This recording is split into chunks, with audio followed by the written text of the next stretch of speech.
Hello friends, स्वागत आहे तुमचं मंगलच रेसिपीज अँड स्टोरीजमध्ये. तर फ्रेंड्स, आज आपण पाहणार आहोत राजमा राईस. तर राजमा राईस करण्याकरिता हा वाडा कोलम तांदूळ आहे. तो 2 वाट्या मी स्वच्छ धुवून घेतलेला आहे. आणि साधारणपणे ओला राजमा आहे हा. 1 वाटी राजमा घेतलेला आहे मी.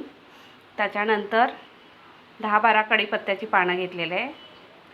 थोडासा खडा मसाला घेतलेला आहे, म्हणजे 2-3 लवंग घेतलेले आहेत, 3-4 काळी मिरी आणि थोडासा दालचिनीचा तुकडा, 1 चमचा हळद घेतलेली आहे, टॅमॅटो बारीक चिरून घेतलेला आहे, 1 ते 1.5 चमचा मीठ घेतलेला आहे आणि हा गरम मसाला आहे आणि 1 चमचा बिर्याणी मसाला आहे.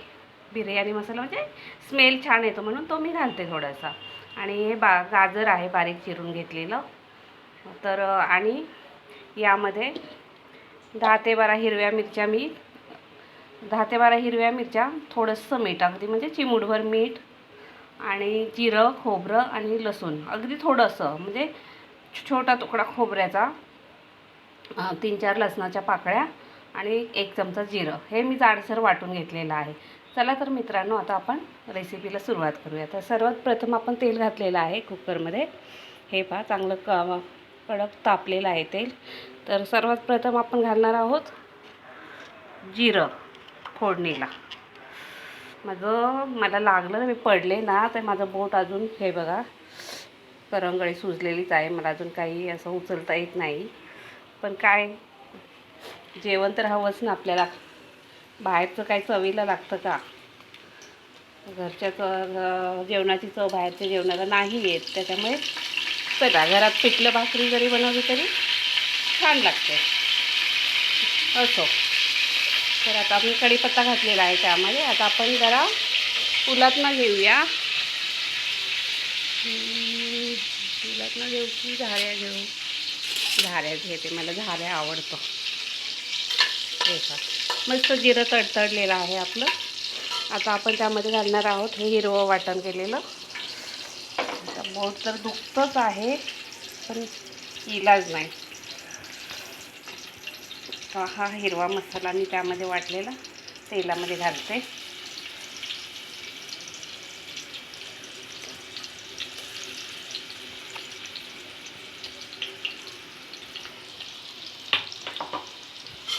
हे बघा मित्रांनो, मैत्रिणींनो, हे 10-12 हिरव्या मिरच्या घेतलेल्या आहेत. तुम्हाला तिखट जसं म्हणजे कमी जास्त आवडेल त्यानुसार तुम्ही हिरव्या मिरच्या, आणि थोडंसं सुकं खोबरं याकरिता घ्यायचं की त्याचा तिखटपणा जो असतो ना, तो थोडासा कमी होतो. आणि थोडंसं जिरं, खोबरं आणि 3-4 लसणाच्या पाकळ्या. पहा, आपलं हे मिश्रण किती छान दिसत आहे. ते चांगलं भाजून घ्यायचं. ते भाजत आलं की मग त्यामध्ये घालणार आहोत आपण हे गाजर, गरम मसाला, मी अर्धा टॅमॅटो चिरून घेतलेला आहे बारीक, हळद. आता हे यामध्ये घालणार आहोत आपण.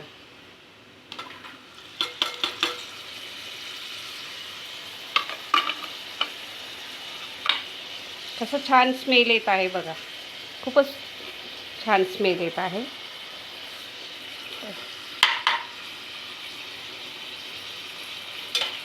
हे गाजर आणि टॅमॅटो छान तेलामध्ये परतवून घ्यायचा.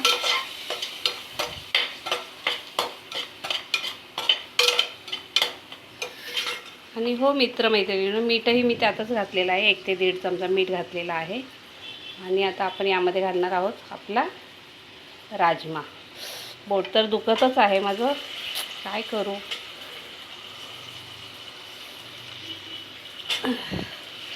एक मिनिट मित्रमैत्रिणी, मी मोबाईल दुसऱ्या हातामध्ये पकडते आणि राजमा टाकते त्याच्यामध्ये.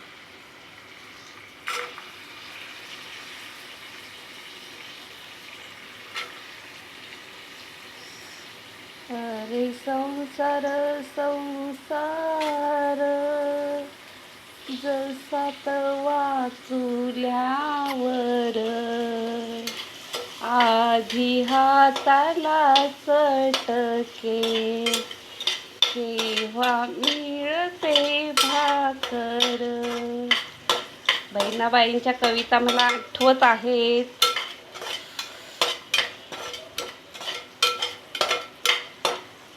रे संसार संसार जसा तवा चुल्यावर आधी हाताला चटके तेव्हा मिळते भाकर.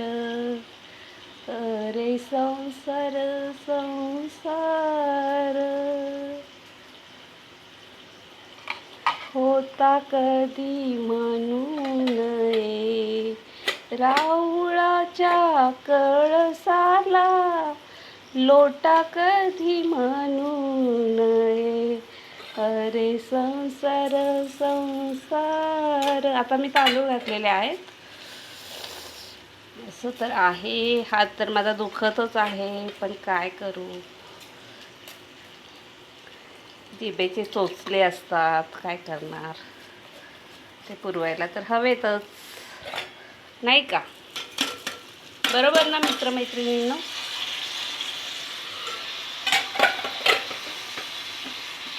तर अशा प्रकारे आता आपला राजमा राईस तयार होणार आहे.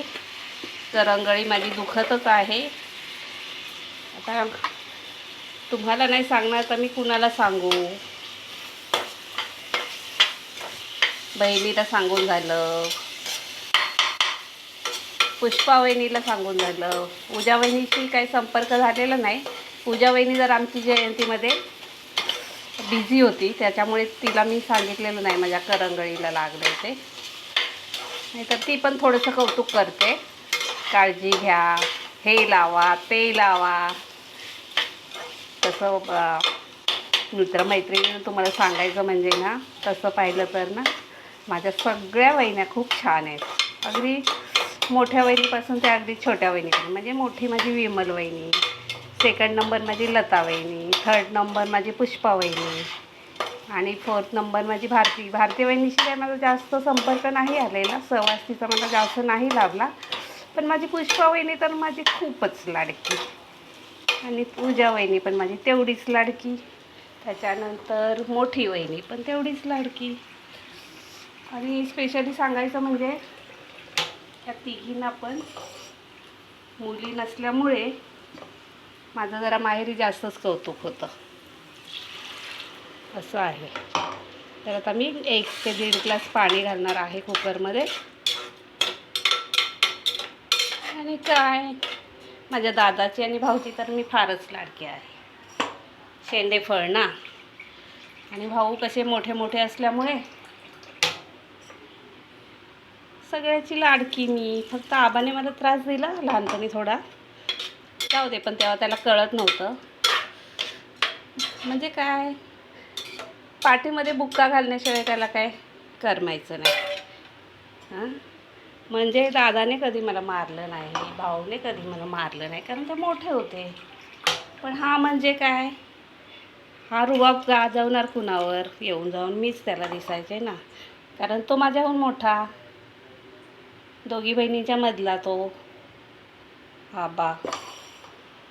तर मग त्याच्यामुळे काय बाईला आमच्या मारू शकत नव्हता ना, दादाला वगैरे मारू शकत होता. मग येऊन जाऊन तो मलाच मारायचा. असं आमचा आबा होता. पण तोच आबा जेव्हा माझं लग्न झालं ना, तोच आबा फार हळवा झाला. म्हणजे खूप प्रेम करायला लागला माझ्यावर तो आबा. तर असं आहे मित्रमैत्रिणींनो. अशा प्रकारे आता आपलं, आता मी याला झाकण लावते कुकरला आणि 4 शिट्ट्या काढते. मस्त आपला मग राजमा राईस तयार आहे. मग दाखवते मी तुम्हाला.